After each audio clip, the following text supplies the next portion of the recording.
Equality की बात हम लोग करते हैं जब हम लोग आर्टिकल 14 में आ रहे हैं। 14 से लेके कहाँ तक इक्वालिटी की बात कर रहे हैं?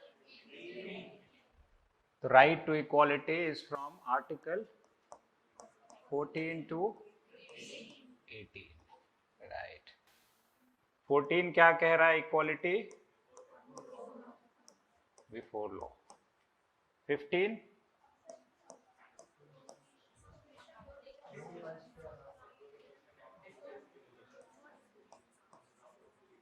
ग्राउंड्स की बेसिकली बात करता है कि ऑन डिस्क्रिमिनेशन किन किन ग्राउंड्स पे नहीं किया जा सकता है। 16 क्या बात करता है? पब्लिक एम्प्लॉयमेंट में इक्वालिटी।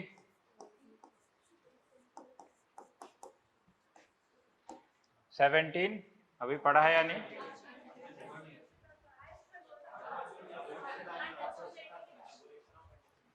अनटचेबिलिटी।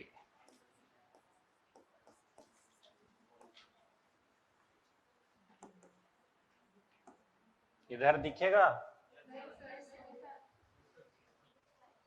ठीक है। 18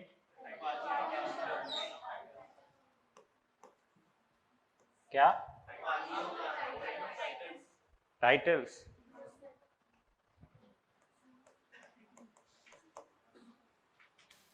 तो पहले इन टोटलिटी इक्वालिटी को समझिए, कितने प्रकार की इक्वालिटी की बात हो रही है। तो there are 5 types of equality. Equality before law, यानी लॉ के सामने सब सभी बराबर हैं। फिर कह रहे हैं इक्वालिटी का मतलब किन किन ग्राउंड्स पे there will be strictly no discrimination.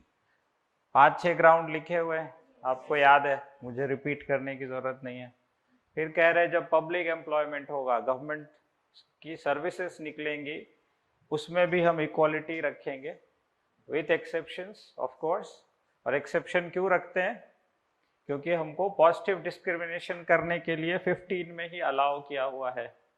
कि 15 में हमने जरूर कहा है कि हम किसी भी प्रकार का डिस्क्रिमिनेशन नहीं करेंगे, बट क्योंकि हिस्टोरिकली कल्चरली ऐसे सेक्शन ऑफ सोसाइटी हैं जिनको इक्वल अपॉर्चुनिटी नहीं मिली है, इक्वलाइज करने के लिए positive discrimination can be done with positive intent. 16 public employment, यहाँ पॉजिटिव डिस्क्रिमिनेशन देखते हैं, लेकिन पहला आर्टिकल है इसमें, ये आपको इक्वालिटी की बात करता है कि there shall be no discrimination in case of public employment. 17 मतलब ये यहां तक आप आ गए, ये लॉ हो गया, ग्राउंड्स हो गया, एम्प्लॉयमेंट हो गया, इकोनॉमिक पार्ट। यहां से सोशल में आप आ गए कि समाज में किसी को बहुत निम्न स्थान पे हम नहीं ले जाएंगे, नहीं देखेंगे बहुत हेय दृष्टि से कि हम उसको छूने से भी परहेज करें, उसका स्ट्रिक्ट प्रोहिबिशन है। And this is a criminal act.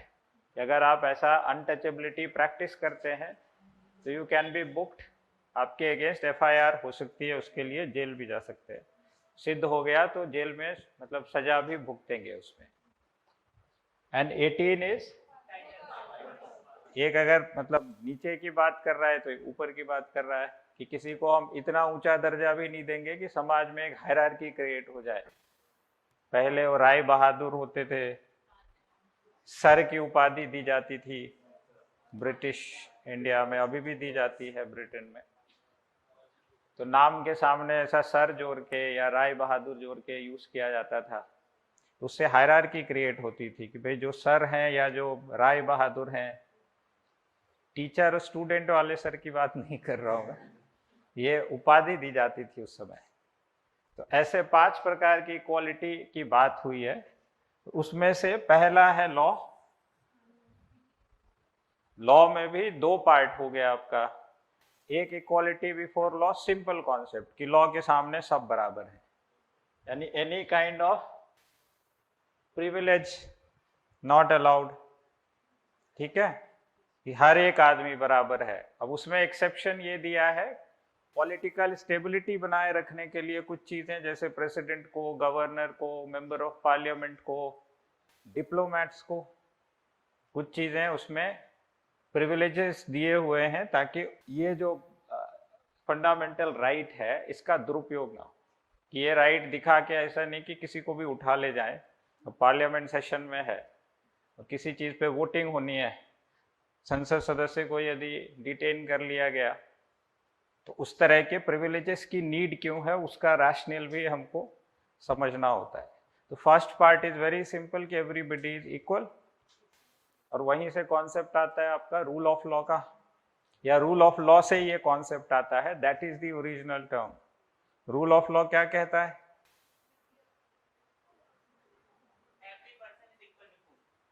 Every person is equal irrespective of its status, कि जो भी उसका समाज में स्टेटस हो, कितना ही ऊंचा क्यों ना हो, वो समाज में स्थान रखता हो, मतलब प्रतिष्ठा की बात कर रहे हैं, कि कितना ही प्रतिष्ठित व्यक्ति क्यों ना हो, कितने ही ऊंचे पद पे आसीन क्यों ना हो, exceptions are there in India, लेकिन लॉ हमेशा उसके ऊपर रहेगा। तो लॉ के लिए जब लॉ ऊपर से सबको देखेंगे तो सब बराबर ही दिखेगा। अगर लॉ को हम एनिमेटेड मान लें कि एक सजीव प्राणी है कानून, तो जब ऊपर से वो देखेंगे तो सारे डॉट्स ही दिखेंगे उसको, चाहे वो लंबा हो या छोटा हो। अब दूसरा कॉन्सेप्ट है जहां पॉजिटिव डिस्क्रिमिनेशन की बात हम लोग कर रहे हैं, कि इक्वल प्रोटेक्शन ऑफ लॉ। यहां पे हम लोग बात करते हैं कि जो इक्वल ग्रुप है, मतलब हेट्रोजेनाइटी है ना समाज में, विविधता है बहुत ज्यादा, हर प्रकार के लोग हैं, तो इक्वल को इक्वली ट्रीट किया जाएगा, अनइक्वल को इक्वली ट्रीट नहीं किया जाएगा, just for the sake of protection of that particular strata of the society। तो इक्वल प्रोटेक्शन की बात कर रहे हैं जब, तो लॉ हर वर्ग को इक्वली प्रोटेक्शन भी देगा। पहले में मान लीजिए यदि हम प्रोसिक्यूशन की बात कर रहे हैं कि सजा सबको बराबर से मिलेगी, तो वैसे ही सुरक्षा भी सबको बराबर से मिलेगी, प्रोटेक्शन भी सबको बराबर से मिलेगा। तो ये कॉन्सेप्ट जो है ये पॉजिटिव डिस्क्रिमिनेशन वाला कॉन्सेप्ट है, कि जब प्रोटेक्ट करेगा लॉ तो सबको वहां भी बराबर से प्रोटेक्ट किया जाएगा। Equally shall be treated equally, unequal shall not be treated equally. तो वहीं से पॉजिटिव डिस्क्रिमिनेशन की भी बात आप कह सकते हैं कि लॉ के सामने भी पॉजिटिवली डिस्क्रिमिनेट किया जाता है। बच्चे को अलग देखा जाता है, जुवेनाइल जस्टिस है तो वो भी आदमी, लेकिन अगर उसके द्वारा कोई अपराध कारित किया गया होगा तो उसको अलग तरीके से ट्रीट किया जाएगा, एडल्ट के द्वारा यदि किया जाएगा तो उसको अलग तरीके से ट्रीट किया जाएगा। But now there is a debate कि बच्चा कौन है, एडल्ट कौन है। कि कई सारे हेनियस क्राइम में जस्ट अबाउट टू एडल्ट जो होने वाले होते हैं बच्चे, उनके द्वारा जब कारित किया जाता है तो उसको कैसे देखा जाएगा। तो उस पर भी डिबेट चल रहा है कि क्या उनको इक्वली प्रोटेक्शन की नीड है अथवा नहीं है। Are you getting the concept? अगर कोई चीज और ना समझ में आ रही हो कि एग्जैक्ट ये पॉइंट आपने बताया था ये समझ में नहीं आया, जब fundamental rights versus directive principles का डिबेट पढ़ेंगे कि कौन ऊपर है कौन नीचे है, किस स्थिति में कौन सा ऊपर है, तो ये एक्सेप्शन ज्यादा समझ में आएगा। अभी जस्ट समझ लीजिए कि हाँ ये एक्सेप्शन है, क्योंकि वो दो डीपीएसपी को लागू करने के लिए यदि कोई कानून बनाया जाता है और उस समय वो कुछ फंडामेंटल राइट्स, वो भी लिखा हुआ है 14, 15 एंड 16 ऐसा करके, है ना, या कोई और होगा अभी एग्जैक्टली याद नहीं मुझे, लेकिन ये 2-3 फंडामेंटल राइट्स को यदि वो वायलेट भी करता है तो वैसे स्थिति में वो कानून नल एंड वॉइड नहीं होगा, है ना। तो वहां पे वो इक्वलाइजेशन ऑफ द कैपिटल की बात करता है कि कॉन्सेंट्रेशन ऑफ वेल्थ अलाउ नहीं करेंगे, है ना, तो सबको रिसोर्सेस का इक्वल डिस्ट्रीब्यूशन, इक्विटी एंश्योर करेंगे। तो बैंक का नेशनलाइजेशन जैसे किया गया था, तो इसको ये एक तरीके से फंडामेंटल राइट का वायलेशन था। एक पूरा फंडामेंटल राइट एब्रोगेट ही कर दिया गया, संपत्ति का अधिकार, तो वो भी इसी के तहत किया गया। So these are the exceptions. नहीं समझ में आया? थोड़ा आया, आगे पढ़ेंगे, अभी तो बहुत बचा हुआ है।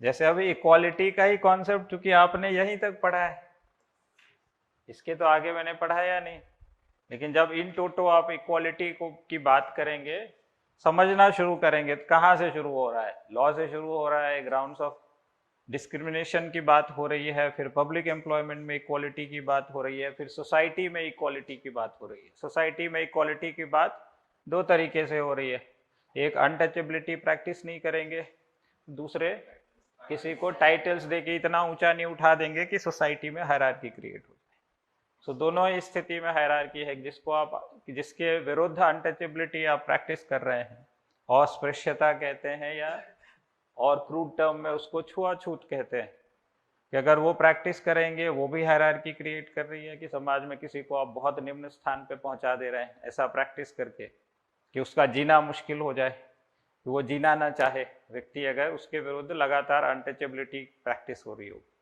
और दूसरा है आपका कि किसी को बहुत ऊंची पदवी पे बिठा दिया नाम देके कि आप तो राय बहादुर हैं, है ना।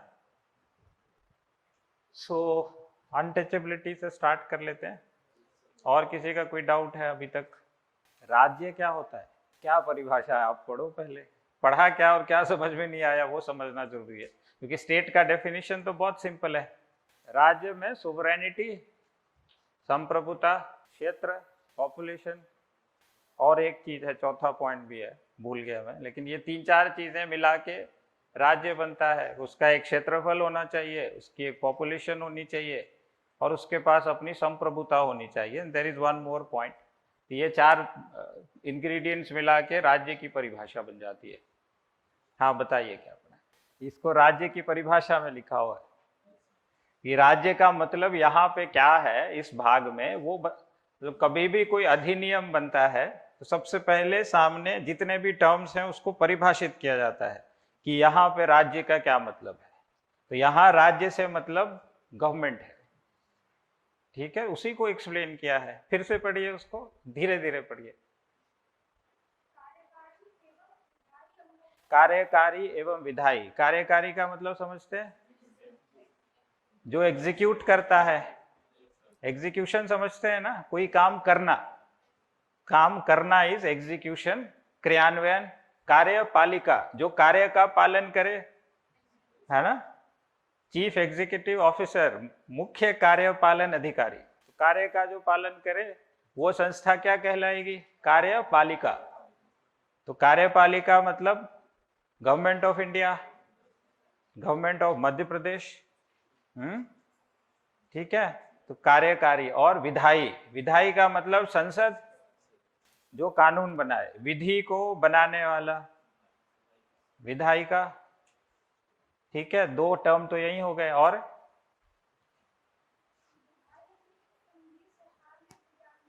संघीय सरकार मतलब यूनियन ऑफ इंडिया, जो गवर्नमेंट ऑफ इंडिया की मैंने बात की, संघीय ढांचे में जो उस विधि भी बनाए और उसका क्रियान्वयन भी करे, यानी कार्यपालिका विधायिका दोनों। और भारत की संसद हो ही गया, फिर क्या नहीं समझ में आया? हाँ, तो हमको ये समझना पड़ेगा कि ये राज्य की पॉलिटिकल साइंस वाली व्याख्या नहीं है। जब यहाँ पे फंडामेंटल राइट्स में कहा जाता है कि राज्य ये नहीं करेगी, बेसिकली तो क्या नहीं करेगी यही लिखा हुआ है ना फंडामेंटल राइट्स में। शुरू में मैंने बताया था कि ये नेगेटिव कॉनोटेशंस में लिखा हुआ है, या इंजंक्शंस के रूप में, निषेधाज्ञा के रूप में लिखा हुआ है। निषेधाज्ञा समझते हैं ना, एक होता है डूज, एक होता है डोंट्स। तो यहाँ पे डोंट्स की बात हो रही है कि राज्य क्या नहीं करेगी, तो राज्य डिस्क्रिमिनेट नहीं करेगी। राज्य क्या नहीं करेगी, तो पब्लिक एम्प्लॉयमेंट में प्रेफरेंशियल ट्रीटमेंट नहीं देगी। राज्य क्या नहीं करेगी, तो अनटचेबिलिटी को बढ़ावा नहीं देगी। राज्य क्या नहीं करेगी, टाइटल्स नहीं देगी। सो निगेटिव या इंजंक्ट के रूप में, इंजंक्शन के रूप में, निषेधाज्ञा के रूप में लिखा हुआ है, ठीक है। I hope you understood. हाँ, 16 क्लॉज 4 था ना, 16 क्लॉज 4 पढ़िए, that is the reservation policy, या that is the exception to the 16 clause 1। और 15 में भी आपको बताया हुआ है कि महिलाओं के लिए और बच्चों के लिए, फिर पिछड़े पिछड़े वर्ग के लिए, है ना। और भी है अल्पसंख्यक या मतलब अल्पसंख्यक संस्थाओं को छोड़ के प्राइवेट इंस्टीट्यूशंस में और economically weaker section of the society के लिए, जो कि मतलब कास्ट से निरपेक्ष हो गया। Other backward caste, SC, ST and EWS में इन तीनों को छोड़ के जनरल जितने हैं उनमें EWS। So reservation is all along the society now. So there is hardly any discrimination. कि 10% रिजर्वेशन EWS में, 27% रिजर्वेशन मे बी OBC में, 14% ऐसे ही कुछ 7.5 या 10% ऐसा है ना।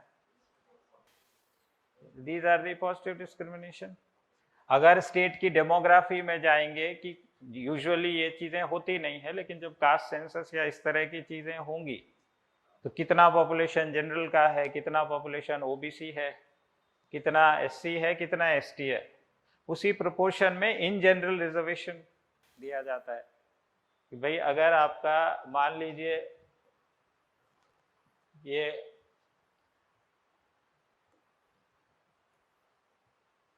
अब जितने ये खंड हैं, मान लीजिए 6 खंड में ये बटा हुआ है, जिसका जितना शेयर उसी हिसाब से उतना एम्प्लॉयमेंट में भी शेयर मिलना चाहिए। Isn't it justified? और अगर किसी एक को ही प्रेफरेंशियल ट्रीटमेंट मान लीजिए मिल गया है, तो उसको सभी सुविधाएं हैं और कंपटीशन करा दिया, विल इट बी फेयर कि सबको बराबर से कहें कि सब बराबर कट ऑफ में आ जाइए?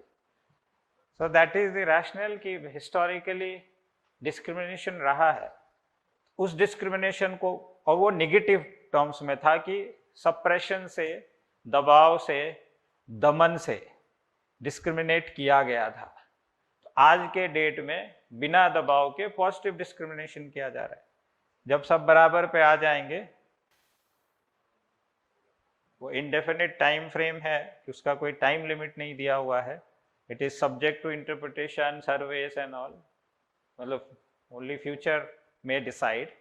लेकिन जब वो ऐसा हो जाएगा तो फिर इक्वलाइजेशन, इक्वालिटी, इक्वल कंपटीशन की बात होगी। राइट नाउ एम्प्लॉयमेंट में रिजर्वेशन, फिर नेक्स्ट स्टेज में हम लोग आए एजुकेशनल वाले में कर रहे हैं। तो एजुकेशन में जब बराबरी से आने लगेंगे तो ऊपर शायद कट ऑफ ही बराबर होने लगे। जैसे देख रहे हैं ना कि जो OBC का कट ऑफ है, that is touching the general का, just that is touching the general का कट ऑफ। EWS का कट ऑफ देखेंगे तो वो शायद कई जगह काफी नीचे हो जाता है। तो आप खुद देखिए कि जिसको मतलब सो कॉल्ड जो अपर कास्ट कहा जाता है, वहां भी जिनके पास अपॉर्चुनिटी नहीं मिल पा रही है, यानी जिनके पास पैसा नहीं है और अच्छे एजुकेशन, अच्छे व्यवस्थाएं अफोर्ड अगर नहीं कर पा रहे हैं, वहां पे क्वालिटी पढ़ाई की डाउन हो जाती है। पढ़ाई की क्वालिटी डाउन हो गई तो फिर कंपटीशन में आप खड़े होना कठिन होता है। आप बताइए क्या?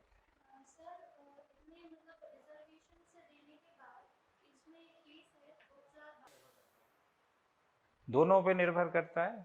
पार्लियामेंट ने यदि उस पर ऑलरेडी लॉ बना रखा है तो स्टेट को उसको मानना पड़ेगा, और स्टेट अपने यहाँ के सोशल कंडीशन, अपने यहाँ के जो सोसाइटी में डिस्क्रिमिनेशन रहा है, आप ये देखोगे कि हर कास्ट,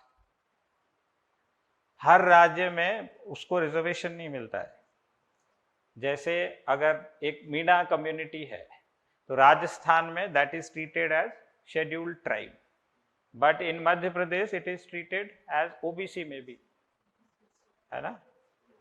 तो it depends state to state कि कहाँ कौन सी कम्युनिटी का क्या सोशल स्टेटस होता है, वहाँ स्टेट डिसाइड करती है कि किसको कौन सी, अगर वो सेंट्रल लिस्ट में है तो सेंट्रल में जितनी जॉब अपॉर्चुनिटी होगी वहाँ वो सेंट्रल वाला लागू होगा, और वहाँ के एम्प्लॉयमेंट के हिसाब से पूरे भारत में उस कैटेगरी का जिसके पास भी कास्ट सर्टिफिकेट होगा, they will be eligible to avail that reservation. But जैसे ही आप मध्य प्रदेश आ जाते हो तो मध्य प्रदेश में जिन जिन कास्ट को जिस कैटेगरी में रखा गया है, तो सिर्फ मध्य प्रदेश के द्वारा जारी जाति प्रमाण पत्र यानी मध्य प्रदेश के निवासियों पे ही लागू होगा। दूसरे राज्य के लोग होंगे, जरूर हो सकता है वो SC ST कैटेगरी के होंगे, बट चूंकि मध्य प्रदेश के बाहर के हैं तो यहाँ उनको जनरल ट्रीट किया जाएगा, है ना। ये तो आप लोगों को पता ही होगा। तो उस तरीके से स्टेट बाय स्टेट वेरी करता है। सेंट्रल लिस्ट जो होती है वो पूरे भारत में जब एम्प्लॉयमेंट निकलता है गवर्नमेंट ऑफ इंडिया से रिलेटेड या पब्लिक सेक्टर अंडरटेकिंग का है, तो वहाँ पे वो, या यूनियन टेरिटरी में जब आप जॉब अपॉर्चुनिटी सर्च करोगे तो वहाँ सेंट्रल लिस्ट में जैसी जो कैटेगरी दी हुई है और किसी भी राज्य के द्वारा जारी जो जाति प्रमाण पत्र है उसके विरुद्ध आपको सेंट्रल फॉर्मेट में एक कास्ट सर्टिफिकेट इशू कराना पड़ता है, and then you are good to avail that reservation category. Reservation पे इतने प्रश्न होने नहीं चाहिए अपने पास, है ना। जो आपका राइट है उसी राइट में कॉम्पीट करना है ना। तो रिजर्वेशन में बहुत ज्यादा दिमाग लगाओगे, क्योंकि हमारा दिमाग अभी जिस स्टेज पे हम हैं, अभी एज ए स्टूडेंट बैठे हैं यहाँ, उतना आप सोच नहीं पाओगे कि क्या हुआ है, क्यों हुआ है। काफी सोच विचार करके हमारे जो कॉन्स्टिट्यूशन बनाने वाले थे, कॉन्स्टिट्यूशन मेकर्स थे, और बाद में विधि बनाने वाले जो लोग थे, उन्होंने काफी डिबेट किया, उसके बाद ही किसी निर्णय पे पहुंचे। और हर चीज में सर्वमान्यता नहीं हो सकती है। यहाँ सर्वमान्यता जरूर नहीं है, लेकिन अगर वो सही नहीं होता तो इतना मान लीजिए कि हाई कोर्ट सुप्रीम कोर्ट में वो स्टैंड नहीं करता। इसलिए अकेले बैठ के वर्डिक्ट देने का हमको अधिकार होता नहीं है। और उधर दिमाग लगाते रहोगे तो मन में नेगेटिविटी आती है, और जो काम आप कर सकते हो वो भी नहीं कर पाओगे। कि ठीक है, मान लिया आपके पास 40% ही सीट है, तो you must be belonging that 40% demography only. तो 40% को अगर बिलोंग कर रहे हो तो 40% में ही फाइट करेंगे ना। कि आप कहोगे नहीं, भले मैं 40 पे बिलोंग कर रहा हूं लेकिन मेरा अधिकार 100 पे होना चाहिए। घर में अब बच्चे हैं मान लीजिए, तो माता पिता जो है सबको बराबर रोटी देंगे, या छोटा बच्चा है तो उसको एक रोटी मिलेगी क्योंकि उसका पेट उतने से भर जाएगा। उससे जो थोड़ा बड़ा है मे बी उसको 2 रोटी मिलेगी। उससे बड़ा जो दिन भर मेहनत करता होगा, आता होगा, एडल्ट हो गया होगा, तो उसको मे बी 4-5 रोटी, जिससे जितने का पेट भरे। That is not discrimination. हाँ, प्रैक्टिकली जब सोचोगे, सरकार को भी मान लीजिए कि आपके पेरेंट्स ही है, तो पेरेंट्स के लिए हर बच्चा को बराबरी से ट्रीट करते हैं, लेकिन एज पर द नीड, आपकी क्या आवश्यकता है उसका असेसमेंट होगा। उस हिसाब से आपको सोशल सिक्योरिटी कवर दिया जाएगा कि अगर आपकी नीड है, आप खुद अफोर्ड नहीं कर सकते, हेल्थ कवर दिया जाएगा, आयुष्मान, अगर आप खुद अफोर्ड नहीं कर, अगर कर सकते हो तो नहीं देंगे, नहीं कर सकते हो तो देंगे। There are eligibility criteria, these are positive discrimination. तो हमको जब लाभ मिलता है तो हमको अच्छा लगता है, दूसरे को लाभ मिलता है तो विरोध करते हैं। ये तो गलत है ना। हाँ, सो हर चीज को उस तरीके से ही देखना है आप कि क्या सामने वाले की वो नीड है। अब उसमें डिबेट के गुंजाइश रहती है। अभी आगे पढ़ेंगे article 19, freedom of expression. So you are free to express your views, but it should not be extreme views. ऐसा ना हो कि राज्य को तोड़ने पे आप आमादा हो जाएं।